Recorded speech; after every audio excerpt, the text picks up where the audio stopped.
Bonjour à tous et bienvenue. Le plus grand forum économique annuel du secteur privé ivoirien se déroulera les 27 et 28 octobre 2022 à l'initiative de la Confédération générale des entreprises de Côte d'Ivoire, la CGCI, et on en parle dans Ça fait l'actualité.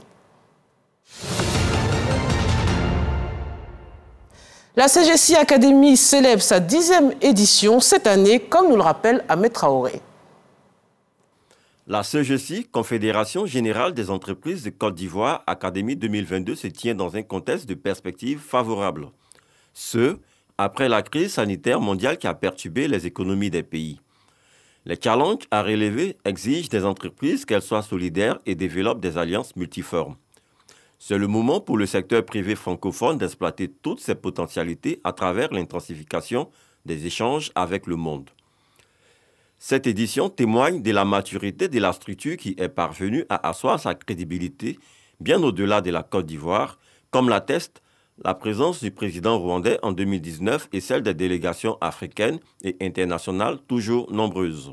La CGCI Academy, dont nous fêtons les 10 ans cette année, est née d'une initiative du patronat ivoirien en 2012.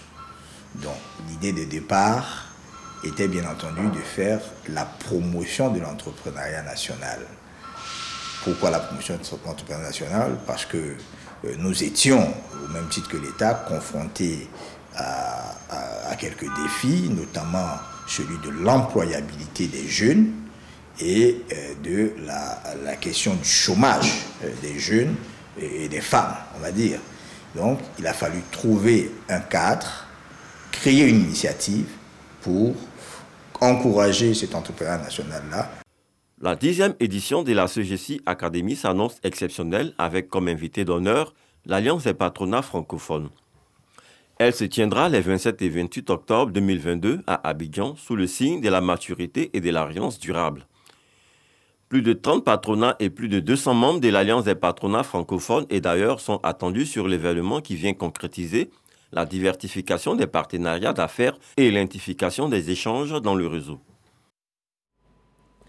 Le patronat ivoirien organise la 10e édition de la CGCI Academy parallèlement à la rencontre des entrepreneurs francophones du 27 au 28 octobre 2022 avec pour thème « Quel partenariat pour valoriser le potentiel des entreprises en Afrique ?» Et pour en parler, je reçois Stéphane Aka Angui, directeur exécutif de la CGCI. Bonjour et bienvenue. Merci, bonjour.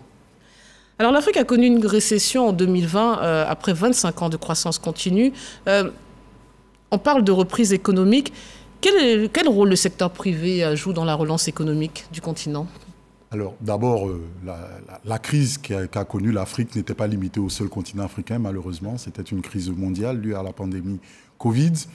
Et vous savez que dans tous les pays, dans beaucoup de pays en tout cas, c'est le secteur privé qui est le moteur de la croissance. Et quand ce secteur privé est en panne, qu'on connaît des crises. Et donc ce secteur privé participe à la relance de deux manières. La première en étant lui-même résilient, c'est-à-dire qu'en montrant son aptitude à surmonter la crise.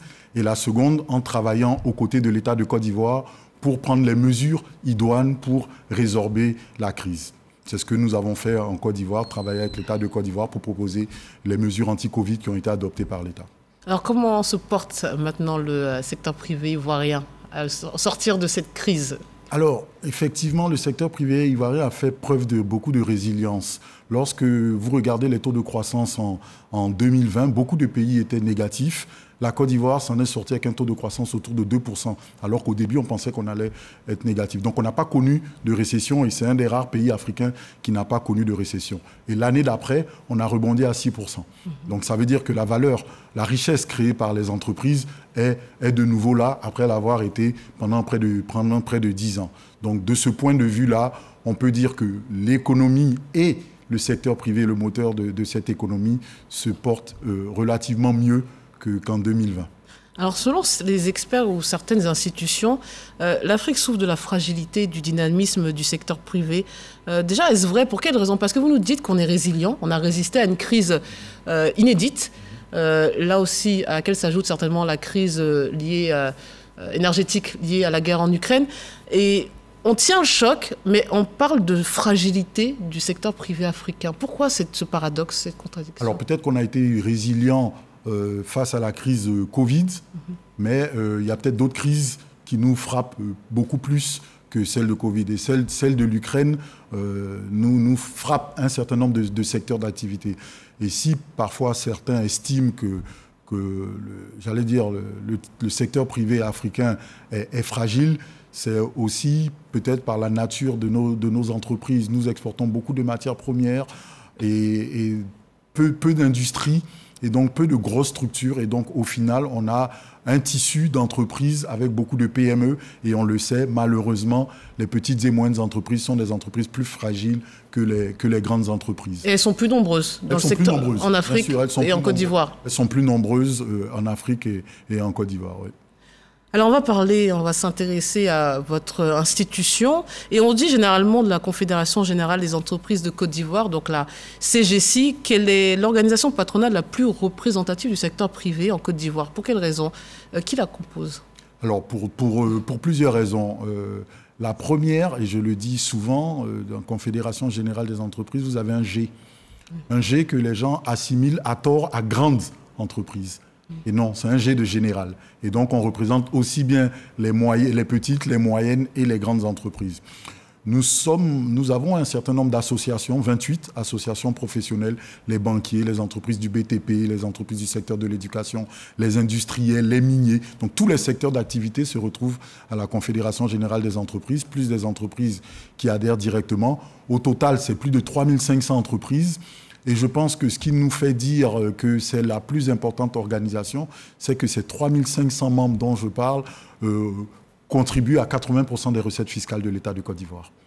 Ce qui fait que, effectivement, donc, nous pouvons nous targuer, j'allais dire, de représenter un peu 80% du tissu économique de la Côte d'Ivoire. Moins en termes d'emploi, oui. Où j'allais dire peut-être 40% de l'emploi formel, mais en termes de contribution au PIB, beaucoup plus. Oui, vous avez précisé formel, parce qu'effectivement, on sait que le premier pourvoyeur d'emploi dans nos États, c'est le secteur informel. Exactement. Malheureusement, je pense que vous dites. Oui, ou pas. Oui, mais bien sûr, malheureusement, parce que c'est un secteur dit informel, parce qu'il échappe aux statistiques. Oui. Donc, ce qu'on dit de lui est... Moi, de mes statistiques que j'ai, c'est à peu près 10 millions d'emplois. 1 million formel, 9 millions dans l'informel. Donc, quand la vision du président est de créer 8 millions d'emplois en 10 ans, on se dit que si on n'arrive pas à formaliser l'informel, on aura du mal à atteindre ces objectifs-là. Mais quel est le rôle que vous tenez auprès de ces entreprises avant de comprendre pourquoi vous organisez ces différents événements? Alors, j'allais dire, comme nous n'avons pas beaucoup de temps, je vais résumer le rôle de la CGC en 3. Le premier, avant tout, nous sommes un syndicat. Donc les entreprises adhèrent volontairement à la Confédération Générale des Entreprises pour que la Confédération défende les intérêts de ses membres. Donc c'est le premier rôle. Le second, nos membres sont, après tout, c'est vrai que c'est des associations, mais derrière les associations, il y a des entreprises. Donc nous fournissons des services à valeur ajoutée à ces entreprises, qu'il s'agisse d'information, accompagnement à l'international, réception d'investisseurs. Et le troisième, je dirais, un peu qui nous vient de notre rôle, j'allais dire, d'association la plus importante, c'est au-delà même de nos membres et au-delà des entreprises, de promouvoir vraiment le développement de la Côte d'Ivoire, notamment par l'entrepreneuriat, parce que nous sommes avant tout une association du secteur privé. Alors cette année, vous célébrez la 10e édition de la CGC Academy. On a entendu dans l'élément la genèse de cet événement. Pouvez-vous nous faire le bilan des éditions précédentes? Après 10 éditions, qu'est-ce qu'on retient? Alors déjà, au moment de l'Académie, vous verrez dans la ville 10 années d'édition, 10 ans d'impact. Donc l'objectif de l'Académie sera de faire aussi le bilan. Donc celui dont je vais vous parler aujourd'hui n'est que partiel. Oui. Peut-être que vous m'inviterez après l'Académie pour qu'on fasse... Pour faire le bilan de la 10e édition. Et des 10 éditions passées. Donc, si vous voulez, pour répondre à cette question, je vais rapidement revenir sur les thématiques. Oui. Parce qu'à chaque fois, on choisit un thème et c'est l'occasion, effectivement, j'allais dire, de voir si ce thème-là a touché soit les entreprises, soit l'environnement des affaires. La première édition, c'était sur la finance. sur le financement. Et je dois dire qu'on ne finira jamais de régler le problème de l'accès au financement des entreprises. Donc oui, il y a eu de l'impact, mais ça a montré qu'il était nécessaire d'avoir une plateforme spécifique à la finance. Et depuis, la CGC Academy a un autre forum qui s'appelle La Finance s'engage, où régulièrement, on travaille pour que plus de PME accèdent au financement. Et donc, on fait le bilan régulièrement. Et on doit dire que oui, on pèse positivement de ce côté-là. Ensuite, comme l'a dit le sujet que vous avez montré, on a passé 4 éditions sur l'entrepreneuriat. Voilà, c'était vraiment la CGC Academy s'adressait aux jeunes entrepreneurs. Donc 4 éditions sur l'entrepreneuriat. Et depuis, on organise une compétition qui s'appelle la Business Plan Compétition. Chaque année, on touche à peu près 1000 jeunes qui ont des projets, mais à la fin, on n'en sélectionne qu'une trentaine. C'est vraiment, j'allais dire, la Champions League des compétitions. Et c'est ces 30 jeunes-là, on les accompagne à créer leur entreprise, à développer leurs entreprises. Et donc, depuis 10 ans, c'est à peu près 300 ou 400 jeunes comme ça que l'on a accompagnés. Certains ont obtenu après le prix d'excellence du président de la République, ainsi de suite. Après, on a quitté un peu l'entrepreneuriat pour s'adresser à des sujets qui intéressent un peu plus les grandes entreprises ou les entrepreneurs, j'allais dire un peu plus aguerris, avec la notion de champions nationaux. Donc l'impact, vous le voyez maintenant, et si vous ne le voyez pas, vous l'entendez dans tous les discours. On dit, et le Premier ministre et également dans le programme du président de la République, il y a la mise en place actuellement d'un programme des champions nationaux. Parce qu'on manque de réels champions dans des domaines capables de tirer la Côte d'Ivoire, notamment à l'international, et tirer profit de marché comme la zone de libre-échange continentale. Donc l'impact, ça a été une étude qui a été menée, ensuite des discussions avec l'État, parce que c'est l'État qui crée les champions nationaux. En 2018, on a fait une édition sur l'industrialisation. C'est aussi un sujet d'actualité. C'est un sujet d'actualité. Et là aussi, l'impact de la CGC Academy, à cette édition-là, le chef de l'État a participé. J'allais dire, c'était une des premières éditions où un chef d'État participait. Et il nous a demandé de lui proposer une stratégie d'industrialisation de la Côte d'Ivoire. Donc nous avons élaboré un livre blanc sur l'industrialisation que nous avons mis 2 ans à discuter avec l'État, qui a reconnu que la pertinence des recommandations. Et aujourd'hui, j'ai la joie, et nous avons la joie de dire que dans le plan national de développement, le pilier 1 de l'industrialisation de la Côte d'Ivoire reprend très pourtant les recommandations de la CGC dans son livre blanc. Donc on vous doit un peu toutes ces initiatives qu'on entend quand on voit à chaque sortie du Premier ministre ou du chef de l'État. Bon, il faut rendre à César ce qu'il y a à César, mais c'est effectivement le fruit d'un dialogue public-privé. Nous ne faisons que des propositions. Et si l'État les juge pertinents, il les met en œuvre. Et ensuite, on travaille avec les ministères sectoriels pour la mise en œuvre. Et la dernière édition, je dirais, c'est un peu tôt pour faire le bilan. C'était sur crise et résilience. Il y en a une aussi sur l'environnement des affaires, où nous avons eu la chance d'accueillir le président Paul Kagame. Oui. Et depuis, c'est un peu, j'allais dire, c'est un peu ma feuille de route. Lorsque je discute avec l'administration, je me sers de temps en temps, je me replonge dans les recommandations pour essayer d'améliorer l'environnement des affaires. Et la dernière édition, je disais, c'était sur les crises. Et ce que l'on peut retenir, c'est qu'il a été dit que désormais les entreprises doivent s'habituer à vivre dans un mode de crise. Elles vivront dans un mode de crise permanent. En disant ça, on ne s'attendait pas à ce qu'un an après, l'Ukraine... C'était pendant la crise de Covid, mais voilà, avant la crise de Covid, on avait quelques petites difficultés avec l'énergie, mais ça, c'était circonscrit à la Côte d'Ivoire. Et après, la crise en Ukraine, donc... Vraiment, voilà, les entreprises doivent apprendre à vivre. Et donc, on est en train d'élaborer un guide pour aider les entreprises à être plus résilientes. Mais à vous écouter en faisant le bilan de ces 10 éditions, on a l'impression qu'effectivement, on est soumis, notamment les entreprises, à des problématiques, on va dire, d'ordre conjoncturel, les 2 dernières crises, mais que nos problèmes sont, au fond, d'abord structurels. C'est le constat que vous faites à chaque fois que... Il y a les deux. Oui. Il y a vraiment les deux. Et lorsque nous nous adressons à l'État de Côte d'Ivoire, on fait toujours la part de ces deux. Lorsqu'il y a un nouveau Premier ministre ou bien un nouveau gouvernement ou un nouveau ministre, on va lui rendre visite, on lui dit qu'il y a des problèmes structurels sur lesquels nous travaillons depuis des années, la réforme fiscale, les champions nationaux, l'industrialisation. Ce sont des questions qui vont durer 10 ans pour les résoudre, si on peut les résoudre, ou en tout cas pour bien lancer la machine et passer à autre chose. Et il y a parfois des problèmes conjoncturels qui demandent une réponse immédiate. Et là, on ne l'oublie pas non plus. Mais j'allais dire, un forum comme la CGC Academy n'est pas fait forcément pour ça. C'est 2 jours. Il faut adresser des problèmes, comme c'est un forum plutôt africain, des entreprises, il faut adresser des problèmes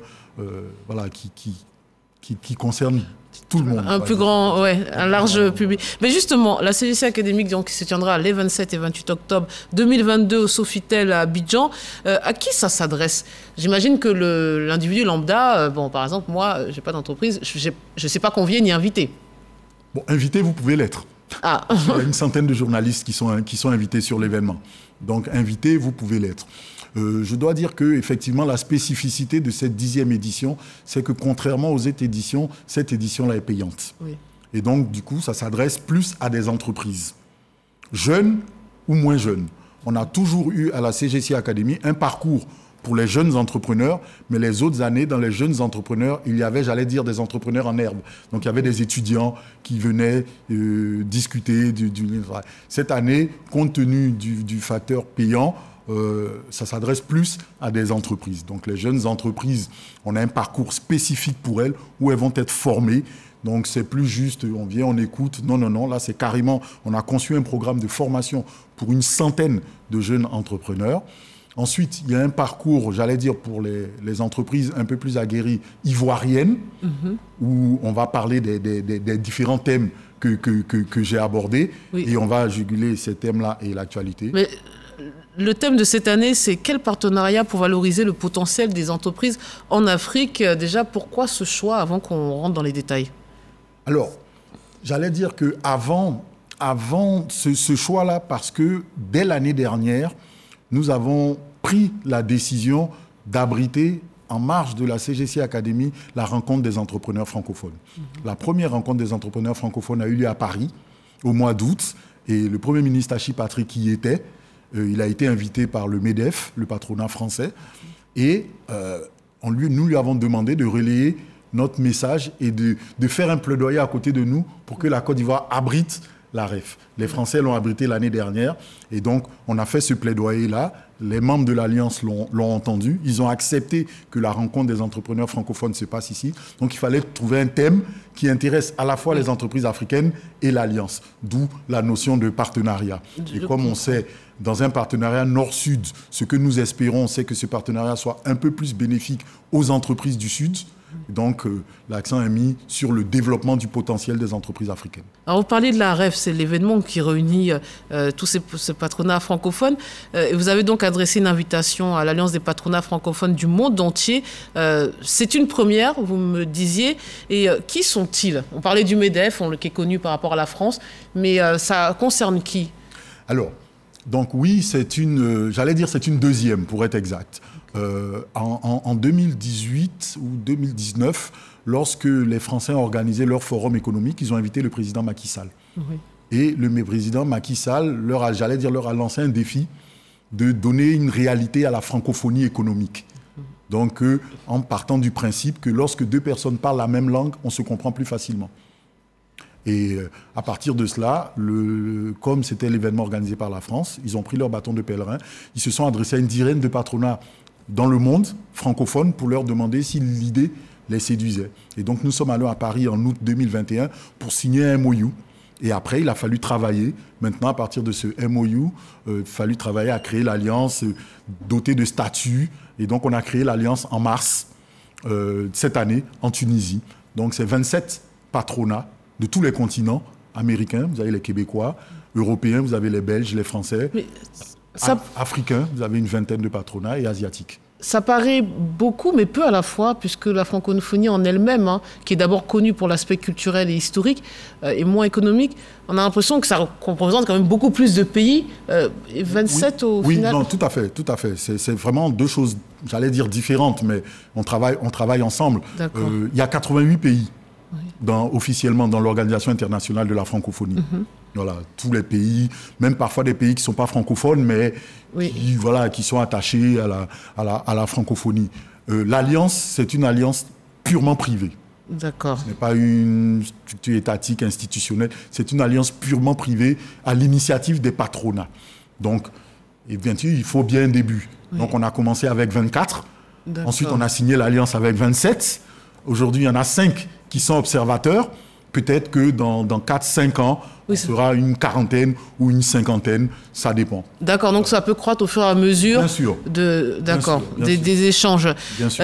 C'est vrai, vous le rappelez, on l'a dit, quand on parle souvent de la francophonie sur le plan culturel et économique, quelle est la réalité de la francophonie sur le plan culturel, et historique, quelle est la réalité de la francophonie économique, mis à part cette alliance des patronats? Qu'est-ce que ça veut dire? C'est quand une grande structure d'un pays étranger francophone s'installe en Côte d'Ivoire, c'est quoi? Comment ça se traduit concrètement? Alors, quand vous dites mis à part l'alliance, vous me mettez en difficulté, mais c'est pas grave. J'allais dire que le mot francophonie économique a été vulgarisé par l'Organisation internationale de la francophonie.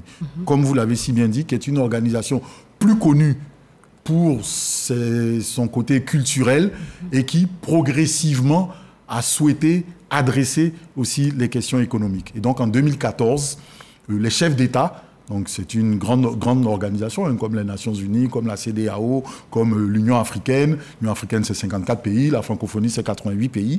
Et donc les chefs d'État ont décidé, ils ont demandé à l'OIF d'élaborer une stratégie pour qu'on mette un peu plus d'économie d'échange, en fait, des échanges entre les deux. C'est quoi, ça veut dire que c'est un marché? Voilà, c'est ça. En plus, l'idée, c'est de dire 88 pays représentent un marché pour les entreprises ou les consommateurs de ces pays. Et travaillons certes sur les questions culturelles, mais travaillons aussi sur les échanges entre nous. Mais ce qui est aussi surprenant, c'est parce que vous allez aborder, dans le cadre de cet événement, la diversification des sources de financement, en tout cas dans les relations. Et on a l'impression que finalement, avant de parler des sources de financement, mais déjà dans les relations avec les partenaires, on a l'impression que c'est historique nos liens avec les pays francophones. Donc, on a besoin vraiment d'appuyer là-dessus, sachant qu'on pourrait s'ouvrir à d'autres partenaires. Là, on a l'impression qu'historiquement, on est déjà très liés. La France et... C'est pas une impression. Voilà. En tout cas, en ce qui nous concerne, en ce qui concerne la Côte d'Ivoire, c'est une réalité. Oui. C'est une réalité. Nous sommes historiquement liés. Maintenant, après, vous pouvez dire qu'on a l'impression qu'on ne veut pas se défaire de ce lien historique et tout ça. Ça peut être des impressions. Mais c'est la réalité qu'effectivement, nous sommes liés par notre histoire, par la colonie avec les Français. Mais ça ne veut pas dire que, en tout cas moi, en ce qui me concerne, il faut faire la différence entre, j'allais dire, la liaison entre deux pays et puis les relations d'affaires. D'accord. Voilà. L'argent n'a pas d'odeur. Voilà. Donc, et n'aime pas le bruit. Voilà. Mais c'est vrai que ça encore, c'est peut-être un cliché, une idée reçue, mais je pense que les chiffres le prouvent, que l'Afrique anglophone est toujours citée comme locomotive de notre continent. Et on se dit que donc, sur le plan économique, l'Afrique francophone a des difficultés, à part quelques exemples qui contredisent cette réalité. Pourquoi ne pas changer justement? Pourquoi continuer dans quelque chose qui peut-être ne marche pas aussi bien que ça, puisque les autres nous dépassent toujours. L'Afrique du Sud, le Nigeria, c'est toujours eux qui sont... Qu'est-ce qui vous dit qu'on continue? On a modifié. Il y a eu des changements. Moi, quand j'entends le Premier ministre de Côte d'Ivoire transformer structurellement l'administration pour que l'administration se mette au service du secteur privé, parler de ces voyages qu'il a fait en Asie du Sud-Est, citer la Malaisie et le Vietnam comme pays d'exemple. Donc les choses sont en train de changer et donc justement il faut pas rester dans cette impression. C'est vrai que lorsqu'on dit que l'alliance actuellement est présidée par la France, on peut donner l'impression. Mais ce qui a fondé la création de cette alliance, c'est pas faire du business avec les Français, c'est faire du business avec toutes les entreprises qui ont le français en partage. Moi, je m'organise mon événement, il y a une délégation de 32 Algériens qui arrivent. Et nous étions en Algérie il y a 2 mois. Le président, on a découvert l'Algérie parce qu'on ne connaît pas l'Algérie. Ils viennent ici une semaine avant le forum pour diversifier. Le Sénégal vient avec une délégation de 25 personnes. Donc tous. Et voilà, donc la Côte d'Ivoire va être, pendant 2 jours, va être ce carrefour-là de la francophonie économique. Après, on parlera un peu de la diversification des autres partenaires parce que nous avons des relations, nous en tout cas à CGC, avec d'autres partenaires anglophones. Alors, ça sera peut-être l'une ou la dernière question. Vous venez de parler, vous avez cité 2 grands pays africains, l'Algérie et le Sénégal, et c'est vrai qu'on est toujours dans cette idée de rendre... on va dire, effective, cette ZLECA dont on nous parle depuis des années, une Afrique intégrée ou plus intégrée serait une aubaine pour le secteur privé? C'est ce qu'il faut faire? Oui. Alors, quand vous dites c'est ce qu'il faut faire, j'allais dire il y a deux réponses. Oui. Il y a oui, il faut travailler sur une Afrique intégrée qui offre un marché de 800 millions, 1 milliard de consommateurs aux entreprises. Lorsqu'une entreprise fabrique un produit, si elle le fabrique pour le vendre à Bouaké, qu'on lui dit que le même produit intéresse les Nigérians, elle ne va pas dire non. Voilà. Après, comment il faut le faire? Là, c'est une autre question. Et là, pour la zone de libre-échange continentale africaine, on a un peu de mal sur le comment. Oui. Voilà. On est tous focus sur oui, il faut y aller. On a un peu de mal sur le comment y aller. Donc, peut-être le prochain thème de votre 11e édition de la CGC Academy. Alors, ce sera le mot de la fin. Merci beaucoup d'être venu sur votre plateau, d'avoir répondu à toutes nos questions. Bon événement. Merci à vous de nous avoir suivis. Bonne suite des programmes sur RTI 1. Merci.